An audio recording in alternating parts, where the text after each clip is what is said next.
ভোটের আগে কোমর বেঁধে জোর কদমে প্রচার শুরু করেছেন নোয়াপাড়ার বিজেপি প্রার্থী অর্জুন সিং। রবিবার শরীয়তে নীলগঞ্জ কাঠুরিয়া মোড় থেকে মিছিল শুরু করেন তিনি। এমনকি আশেপাশের বিভিন্ন এলাকাও পরিক্রমা করেন অর্জুন সিং। এই মিছিলে কয়েকজন বিজেপি কর্মী সমর্থক অংশগ্রহণ করেন। এদিন সময় কলকাতার প্রতিনিধি পৌঁছে গিয়েছিলেন তার কাছে। সময় কলকাতার মুখোমুখি হয়ে আসন্ন নির্বাচনে নিজের পরবর্তী পদক্ষেপ ও পরিকল্পনা নিয়ে গুরুত্বপূর্ণ বার্তা দেন অর্জুন সিং। নোয়াপাড়া বিধানসভা কেন্দ্রের বিজেপি প্রার্থী তিনি কিন্তু আজকে প্রচারে বেরিয়েছেন এবং প্রায় কয়েকশো বিজেপি কর্মী একেবারে রাস্তার উপর দিয়ে এই প্রচার সারছেন তিনি।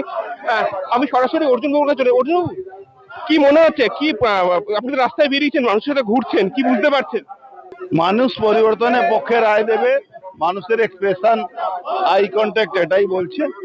মানুষ চাইছেন বাংলায় সুশাসন আসুক, ছেলেদের চাকরি হোক, নতুন জেনারেশন দিশাহারা হয়ে যাচ্ছে, তাদেরকে নিজের বাবা মাকে ছেড়ে অন্য রাজ্যে যেতে হচ্ছে।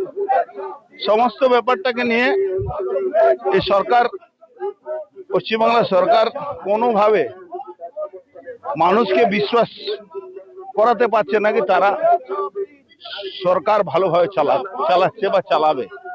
তাই জন্য মানুষ একটা মন স্থির করে নিয়েছে গভর্নমেন্টের বিরুদ্ধে ভোট হবে। আপনার এগেনস্টে দাঁড়িয়েছে তৃণমূলের তৃণাঙ্কুর, কতটা ফাইট হবে মনে হচ্ছে এবার ভোটে? ফাইটের বাইরে প্রথম দিন থেকে আছে, যেদিন থেকে আমার ঘোষণা হয়েছে ও ফাইটের মধ্যেই পড়বে না, এই জন্য ওটা নিয়ে খুব বদার নেই আমার। একেবারেই একেবারেই তিনি কিন্তু একেবারে তৃণমূলের প্রার্থী তৃণাঙ্কুর বাবু, তাকে কিন্তু কোনো ফাইটের মধ্যেই রাখতে চাইছেন না।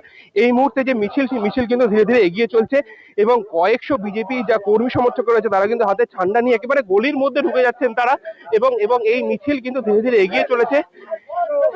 এবং দেখতে পাচ্ছেন যে মিছিল, সেই মিছিল কিন্তু ধীরে ধীরে এগিয়ে চলছে। একেবারে যুব সমাজ থেকে শুরু করে যারা মহিলা রয়েছে তারাও কিন্তু এই মিছিলে অংশগ্রহণ করেছে এবং এই মিছিল কিন্তু চলছে এই মুহূর্তে গোটা এলাকা জুড়ে। ব্যারাকপুর থেকে ক্যামেরায় জয় ঘোষের সাথে দীপ সেন, সময় কলকাতা।